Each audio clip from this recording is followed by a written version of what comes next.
When one of the brightest students at a prestigious Ivy League university is fatally stabbed in plain sight, police scramble to determine who's responsible.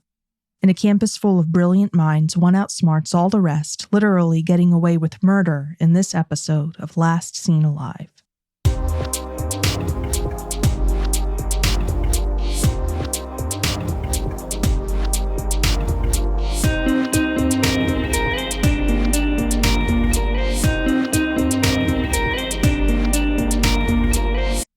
Thanks for listening to Last Seen Alive. I'm your host, Leah, crime analyst by day and true crime storyteller by night. And as always, I'm your co-host, Scott. A quick heads up, this episode contains mention of suicide. Please listen with care. This is the revisited and enhanced edition of our second ever episode, which features the case of Suzanne Jovin.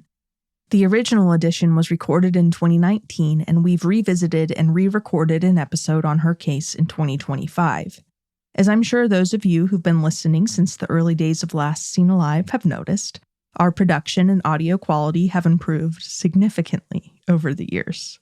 Lately, we've been working on remaking our earlier episodes.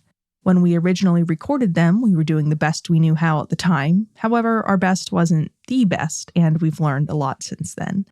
We want to honor these victims by telling their stories with the production quality they deserve. So, we've been completely remaking all of our early episodes. I'm talking totally new recordings with any new info or updates included. And we'll be releasing these new episodes on what were previously our off Mondays.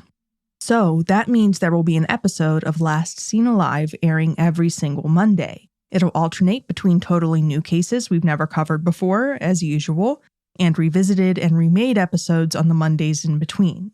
So, let's get into Suzanne's story. Suzanne Jovin was last seen alive on December 4th, 1998. She was 21 years old at the time and living in New Haven, Connecticut, where she was a student at one of the most prestigious universities in the United States, Yale. Suzanne was an excellent student and an international one. She'd been born and raised in Germany by American parents, so she had ties to both countries. After finishing high school in Germany, she applied to Yale University, where her mom had gotten a PhD years before. Suzanne was thrilled, and her parents were thrilled for her when she was accepted as a political science major. Before her time at Yale was cut short, Suzanne filled it with everything she could squeeze in. Academics, extracurriculars, clubs, a part-time job, and volunteerism. Every time we talk about her case, I just can't help but feel overwhelmed by how much she squeezes into her life. Right, I'm overwhelmed just hearing about her life. I don't know how she juggled it all. It was really amazing. But she did it because all of these things were really important to her, and to say that she managed to make the most of her college experience would be an understatement. On the day of her unexpected death, at about 4:15 in the afternoon, Suzanne, who was tremendously busy, as usual, dropped off the latest draft of her senior thesis with her academic advisor, Professor James Van de Velde. She'd recently revised her thesis after receiving his feedback on her original draft, and it was important to her that she turn in the best paper she possibly could. As I'm sure everyone has picked up on by now, Scott, Suzanne did not do anything halfway. No, I expect her to have been as much of a perfectionist as possible when it came to this thesis. She very much was, and she had likely gotten her love of learning from her parents, both of whom were PhD-holding molecular and cell biologists who'd also graduated from Ivy League schools. Suzanne seemed to have inherited their work ethic and study ethics, and perhaps whatever genes had predisposed them to academic success as well. This was a very intelligent family. In addition to her dedication to academics, Suzanne also made time for volunteer work, and the day of her death was no exception.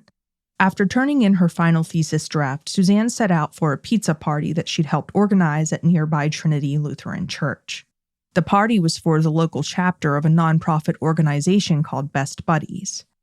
Best Buddies exists to help intellectually disabled individuals interact meaningfully with society, and Suzanne was part of an outreach that paired these individuals with college students and facilitated social interactions between them.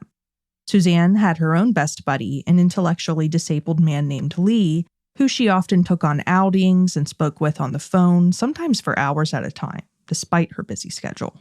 Yeah, their friendship more than just anything is really something to inspire people. Right. Volunteering for this organization was not checking a box for Suzanne. It wasn't just that. She genuinely cared. So the pizza party went smoothly, and afterwards, Suzanne drove some other volunteers home in a car that she'd borrowed from the university. Suzanne finished dropping off the other volunteers at a little before 8:30 that evening. Afterwards, she parked the car and walked to her nearby apartment on Park Street. Once inside her apartment, she spent some time working on a project for one of her classes. Then, at slightly before 9 p.m., a few of her friends stopped by to invite her to see a movie with them. She declined the invitation, telling them that as much as she'd like to go with them, she really needed to work on her senior essay. Now, this might sound a little strange since we just mentioned that Suzanne had already dropped off the final draft of her thesis. Here's the thing, though. Suzanne had actually chosen, of her own accord, to write 2 senior essays on 2 separate subjects. That wasn't required at all. It was just something she wanted to do. I think she wanted to be that person that every professor or lecturer remembered from her classes for the rest of their life. Probably so, and she certainly put in the effort. This was her way of challenging herself. So she had already turned in the final draft of her first thesis at this point, but she still needed to finish her second one. To put it mildly, she took learning very seriously. Unfortunately, Suzanne, who was always striving to challenge herself academically, had no way of knowing that taking a break from her work that night might have saved her life. After her friends left for the movie without her, she emailed another friend to tell them that she would leave some graduate record examination study books for them in the lobby. In that email, she mentioned that she'd first have to retrieve those books from another student, a student whose identity has never been mentioned, who she'd already lent them to. After sending that email, she logged off the computer. That was at approximately 9:10 p.m. Just 5 minutes later, at 9:15 p.m., Suzanne left her apartment on foot. She walked to Old Campus, and along the way, she ran into Peter Stein, an acquaintance and fellow student. They spoke briefly, and she told him she was on her way to the campus police department's communications center to return the key to the vehicle she'd borrowed earlier that day. She also mentioned to Peter how tired she was after the really busy day she'd had, and that she could not wait to get home and go to bed. And feeling exhausted at the end of the day must have been common for Suzanne.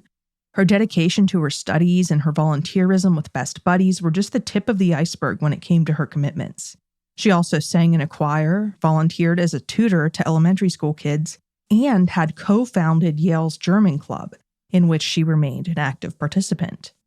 Again, I was exhausted just knowing what she did before all of that, and then you just double down with how many extracurricular activities she's involved in. Well, that's not even it, because on top of all of that, she also held down a part-time job washing dishes in the campus's dining hall. Essentially, nearly every moment of Suzanne's time was accounted for. It was no wonder she was tired. Sadly, though, she never made it home to her bed. 15 minutes after speaking to that acquaintance, Suzanne was seen alive for the very last time. The person who saw her was a fellow Yale student. Yale's hockey team was playing Princeton that night, and one particular student left the game early. That student would later tell police that she remembered seeing Suzanne walking down College Street in the direction of Elm Street. Police found this notable because that direction was not the most direct route back to her apartment. Which raised the question, where had Suzanne, who'd been so exhausted, been going when she'd been spotted by that student leaving the hockey game? It's a question that remains unanswered to this day. Later, New Haven police would ask that student witness whether she remembered seeing anyone else in the immediate vicinity at the time of the sighting. She told them that she did. Specifically, she recalled seeing 2 men walking near Suzanne. One who she described as, quote, Hispanic or black, end quote, and wearing a hoodie, and one who she described as, quote, a nicely dressed white guy, end quote, with blonde hair and eyeglasses. Like I said, that student was the last known person to see Suzanne alive. By the next time she was sighted, less than half an hour later, she was inexplicably deceased. Suzanne's body was discovered by 2 pedestrians at 9:55 that night. Those pedestrians, a couple who'd been out for a walk admiring Christmas lights on the unusually warm night, heard Suzanne before they saw her. The peacefulness of their walk was interrupted by screams, presumably Suzanne's, and shortly thereafter, they discovered her body. They stumbled upon the scene in New Haven's Prospect Hill neighborhood nearly 2 miles, or about 3.2 kilometers, away from where Suzanne had last been seen alive. When they found her body, it was lying in the narrow area between the street and sidewalk, bleeding into the grass. A medical examiner would later determine that she'd been stabbed 17 times in the back and in the skull. Whoever had assaulted her had launched their attack from behind her, taking her by surprise. The attack was shocking not just because of its brutality, but because of the location in which it had occurred. Suzanne's killer had attacked despite the fact that the street was well lit and frequented by residents out walking their dogs. There had even been a party going on the street at the time of the attack. And although it was December, the day and night had been unseasonably warm, and the atypical weather had drawn people outside in droves. Like I said, the couple who discovered Suzanne had been among those people, residents of Prospect Hill who'd been lured outside by the unusually mild conditions. Upon discovering Suzanne's body, they'd called 911 to report that a woman lay bleeding badly by the street. Medics had responded and had transported Suzanne to Yale New Haven Hospital by ambulance, but despite their efforts, she'd been declared dead upon arrival. Yeah, the one thing that always stands out is just how violent and brutal this attack was. They committed to such a level of overkill so quickly. It doesn't seem like it was our typical stranger killings or anything like that. No, I suspect that whoever killed Suzanne knew her. Now, in the wake of Suzanne's death, there was, of course, a lot of pressure on the New Haven Police Department to figure out what had happened. People were baffled by the murder. It was hard for Suzanne's friends and family to imagine anyone who knew Suzanne disliking her at all, really, let alone enough to harm her. Suzanne had been a kind and likable person, and if her killer had been a stranger, why had they chosen her as the victim? New Haven's crime rate is far from stellar, but it was not normal for a co-ed to wind up lying in a pool of her own blood. Not at all. As you can imagine, this was incredibly shocking and confusing for the community and for investigators. And adding to the confusion was the fact that although no one had seen Suzanne enter or exit a vehicle that night, she had to have gotten into one. There was no other way she could have covered so much ground in such a short period of time. So investigators scrambled to work out the logistics of just how Suzanne had gotten to where she'd been found and, more importantly, why she'd gone there at all. One of the things investigators were reasonably sure of was that Suzanne had been killed by a man, which isn't exactly a shocking conclusion considering that in the U.S., 88% of homicides are committed by males, according to the FBI's Uniform Crime Reporting Program. However, the viciousness of Suzanne's injuries, 17 stab wounds in total, one of which had left the tip of a knife blade embedded in her skull, hinted at something more, an emotional homicide that may have been committed in a fit of rage, perhaps as a result of unreciprocated romantic or sexual desire that had soured into murderous envy. That's always a really easy motive to go to, especially when you have somebody that's young and successful. Right. With a young woman like this, leading a low-risk lifestyle, plus she was very smart, very pretty, I'm sure very likable, that's immediately where my mind goes. And investigators had similar thoughts. This was one of very few scenarios that investigators could even imagine motivating Suzanne's killer. And so they began questioning any and every man Suzanne had known in New Haven. At first, they even considered the possibility of her best buddy's partner, Lee, being involved, but they were able to quickly rule that out.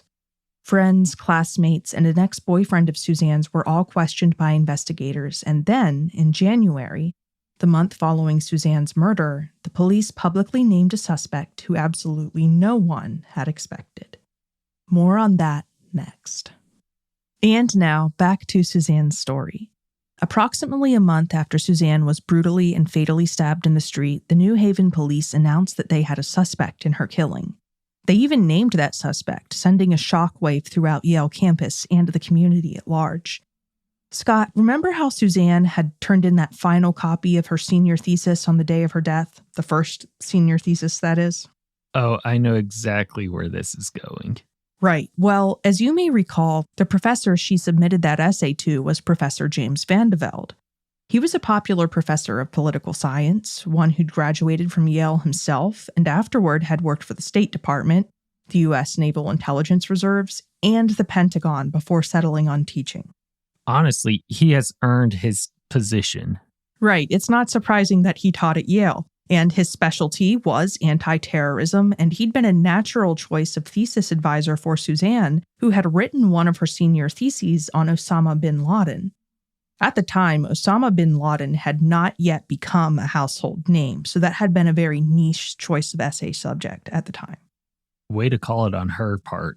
Yeah. Incredibly intelligent to pick him out that early. Sure. Now, Professor Van de Velde, who perhaps would have been one of few people capable of fully appreciating Suzanne's choice of essay topic, was a 38-year-old single man at the time with blonde hair. I mention his hair color because it turned out to be relevant. Scott, remember that, quote, nicely dressed white guy, end quote, who a student told investigators she'd seen walking near Suzanne on College Street on the night of her death? Yeah, and he had the same hair color as her professor. Mm-hmm. And so naturally, the police probably pretty eagerly or over-eagerly named him as a suspect, which would forever tarnish his rapport within the community. Right. Investigators eventually came to believe that that man must have been Suzanne's killer, and they also eventually came to believe that that man had been none other than Professor Van de Velde. They believed this in part because the man that student claimed to have seen walking near Suzanne had been blonde, and also because another witness had reported seeing a blonde man in a green jacket running away from the area where Suzanne's body had been found nearly 2 miles away. So they thought, what are the odds? It's highly likely that the blonde man in the green jacket was her killer, and it's also highly likely that that was the same man that was following her. However, to make the jump from that being who was following her to her professor, like there's only one blonde man in all of New Haven, we're going to need some more evidence for that. Yeah, so police theorized that the two sightings of a blonde man had in fact been sightings of the same blonde man, and then they made the leap to the belief that that blonde man had been Professor Van de Velde. As for why Professor Van de Velde might have wanted to murder Suzanne, well, investigators initially theorized that they had been in some sort of romantic relationship and that their relationship had gone sour for some reason. However, no evidence was ever uncovered to even hint at, let alone prove that Suzanne had ever been romantically or sexually involved with Professor Van de Velde. In fact, according to other faculty members, there'd never been so much as a rumor of Van de Velde being romantically or sexually involved with any student.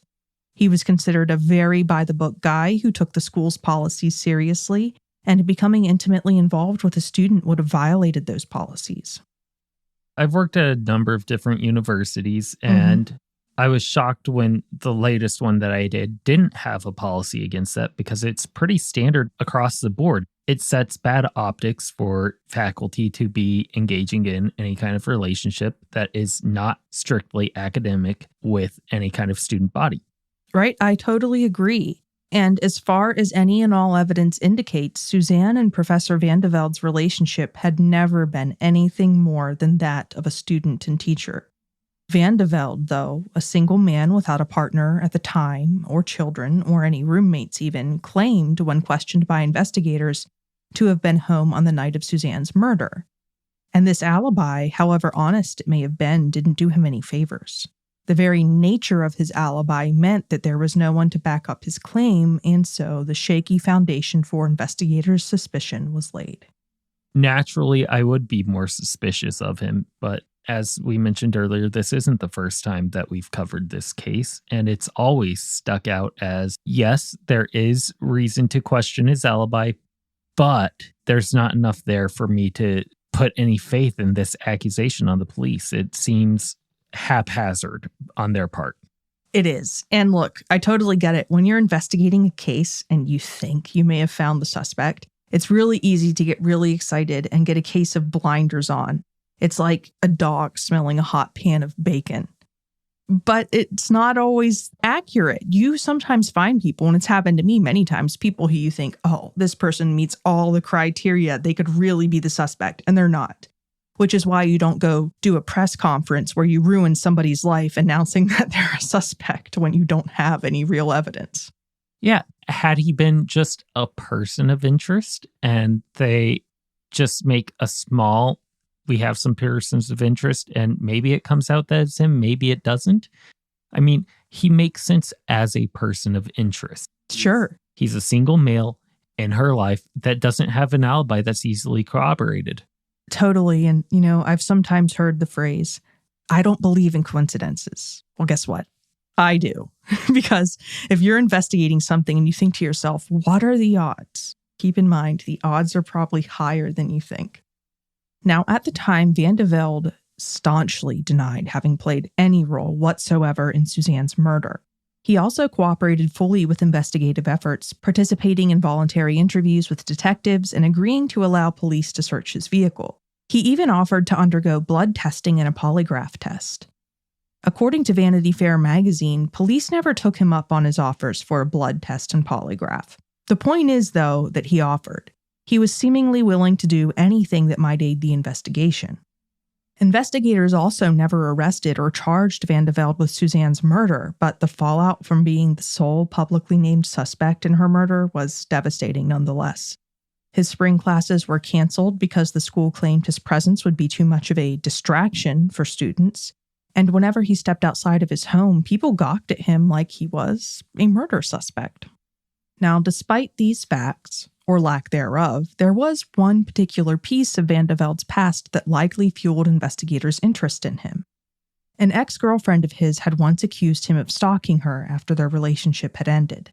Although there was no formal evidence of this and he denied the accusation, investigators seemingly wondered whether he might have behaved obsessively towards Suzanne. Now, although police claimed that Van de Velde was just one of a member of a pool of suspects, they never publicly named any others, not even one.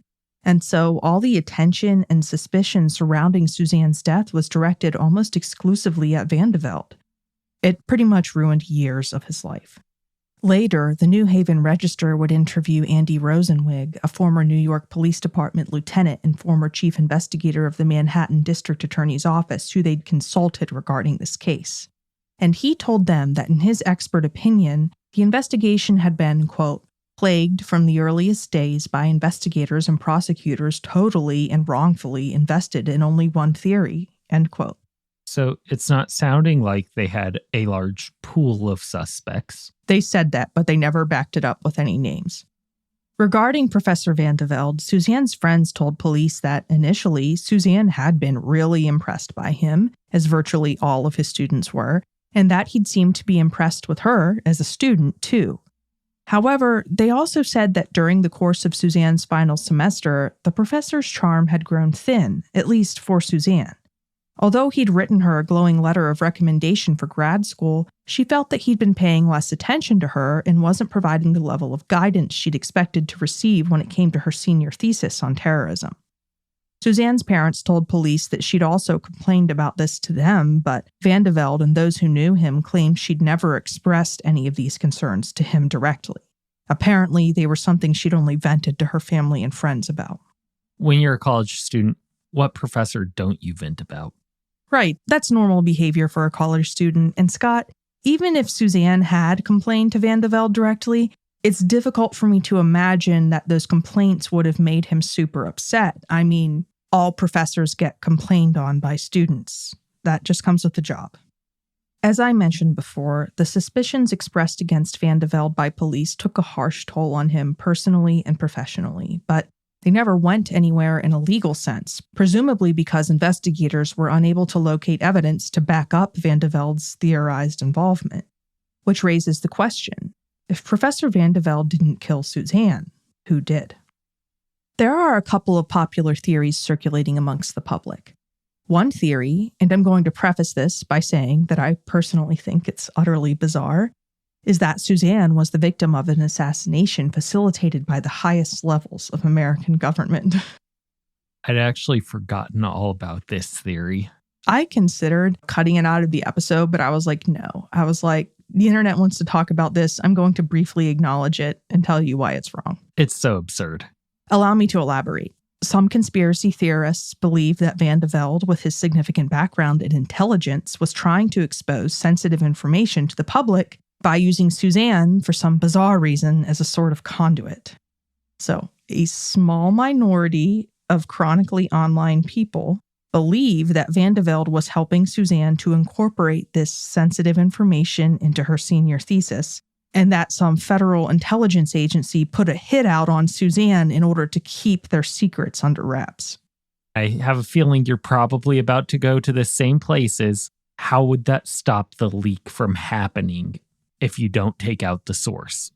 I have news for you. If the leak was to be released through a undergrad student's paper, it was already under wraps. No one was ever going to find out about that.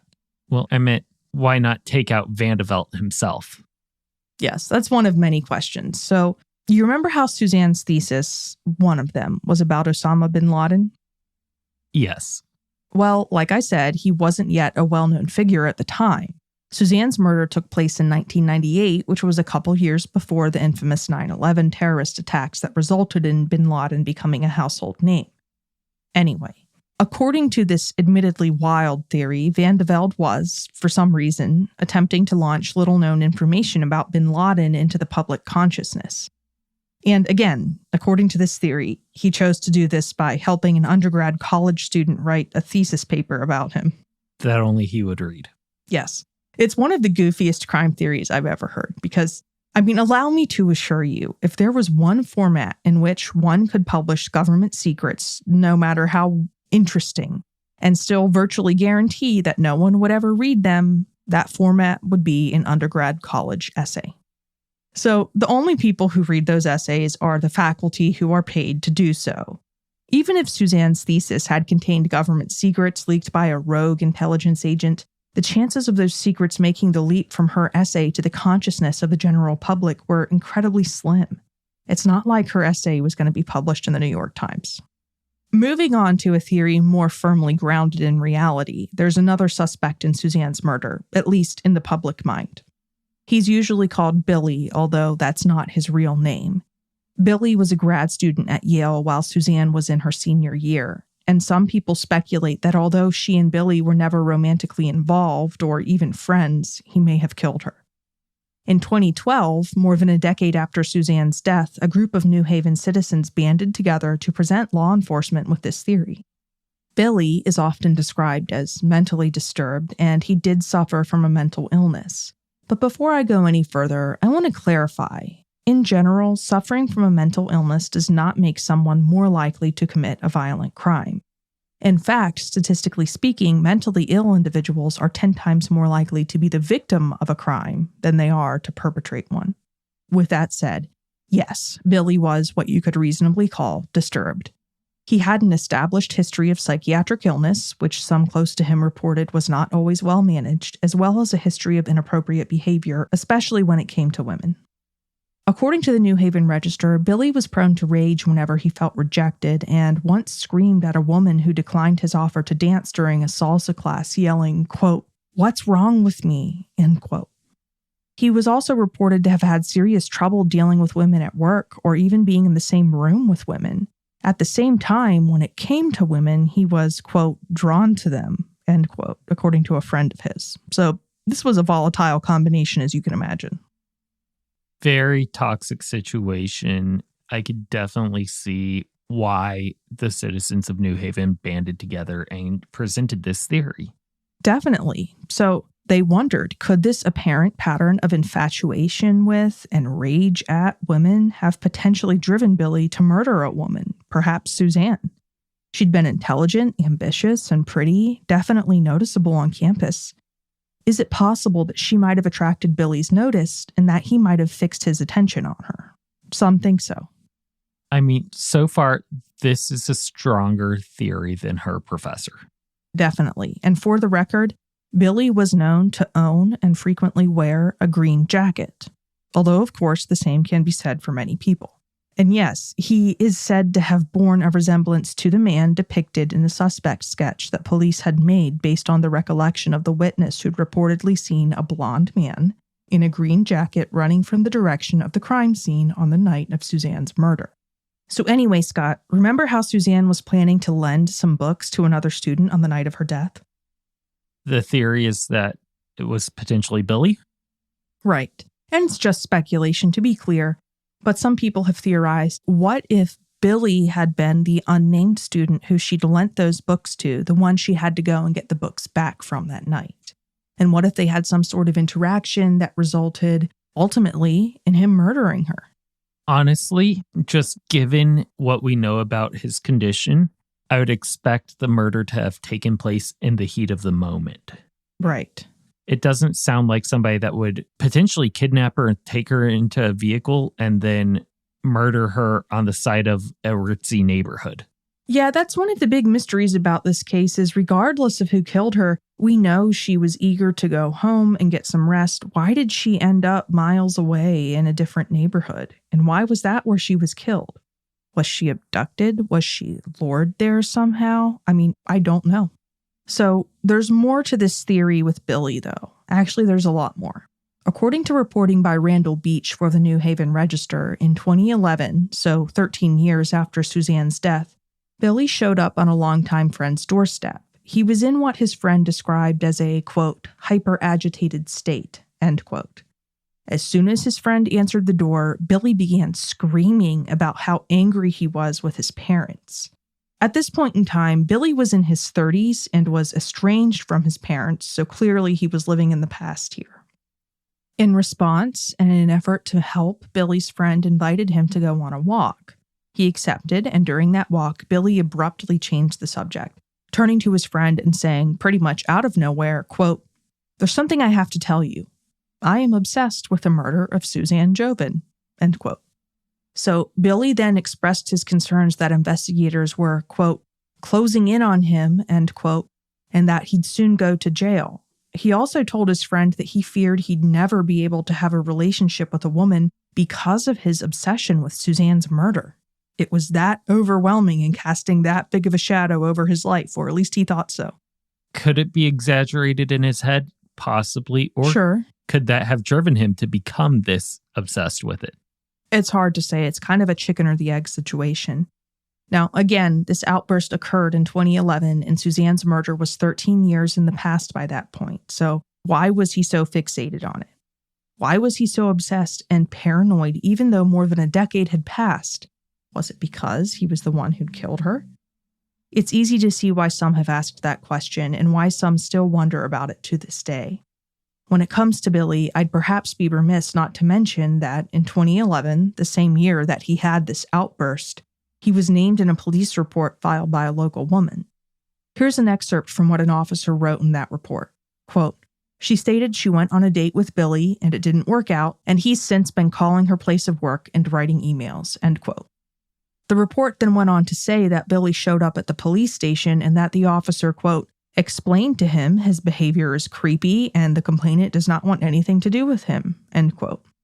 Okay, so there's that level of obsession after a rejection. Yes. But again, he didn't escalate to a violent level with her. Fortunately not. So what it is evidence of inappropriately obsessive behavior toward women. Nothing more, nothing less. On the other hand, though, I wonder, is it possible that Billy is just an unlucky red herring? Individuals who suffer from certain mental illnesses are prone to paranoia, sometimes believing themselves to be responsible for terrible acts that they had nothing to do with in reality. Unfortunately, we may never know the truth about Billy's potential involvement, or potential lack thereof, in relation to Suzanne's case. In 2012, a year after that outburst, Billy was driving on I-95 when he stopped his car and deliberately jumped into oncoming traffic. He was pronounced dead at the scene. If he had any knowledge regarding Suzanne's murder, unless he shared it with someone else before his suicide, it died with him. To this day, it remains unknown who killed Suzanne and why. However, investigators aren't content with that. In fact, they're still actively seeking answers and have recently asked for the public's help. In late 2023, New Haven State's Attorney John Doyle issued the following statement, quote, "The New Haven State's Attorney's Office continues to pursue investigative leads in an effort to bring justice to the person or persons responsible for the murder of Suzanne Jovin. The New Haven State's Attorney's Office is interested in all available information or leads, no matter how remote or trivial that information may seem, and wants to hear from anyone who has heard something, seen something, or who may even have repressed the knowledge of something that could be related to the murder of Miss Jovin." End quote. And there's a major incentive beyond that of justice for anyone who knows anything to come forward. Yale University is still offering a $100,000 reward for information leading to the arrest and conviction of Jovin's killer, while the state is offering a $50,000 reward. So, if you have any information on the murder of Suzanne Jovin, please call the investigative tip line at 1-866-623-8058. Or, if you prefer to submit your tip electronically, email investigators at jovin.case@ct.gov. That's JOVIN.case@ct.gov. And if you found this case to be of special interest, you may want to listen to our episode on the unsolved suspicious death of Florida college student Jennifer Karras. Her case isn't related to Suzanne's, but both cases involve the shocking murders of female college students in 1998. We aired our episode on Jennifer's death in July of 2024. You can scroll back to then in our feed to listen if you'd like. That's all for this episode of Last Seen Alive. Thanks for listening. Make sure you check out our website, lastseenalivepodcast.com, for photos from the story and links to the sources we used to write it. While you're at it, follow us on Insta and Twitter at LSA Podcast and our TikTok, Last Seen Alive Podcast. Episodes of Last Seen Alive air every Monday. See you then. If you think bringing unsolved cases like Suzanne's to the public's attention is important, please take a moment to rate or review Last Seen Alive and tell your friends to check us out too. We'd really appreciate it. Also, don't forget to check out our merch store where you can get an LSA t-shirt or hoodie. We donate 50% of the proceeds from every sale to the DNA Doe Project. Last Seen Alive is written and researched by you, Leah. Audio engineering and editing is provided by me, Scott.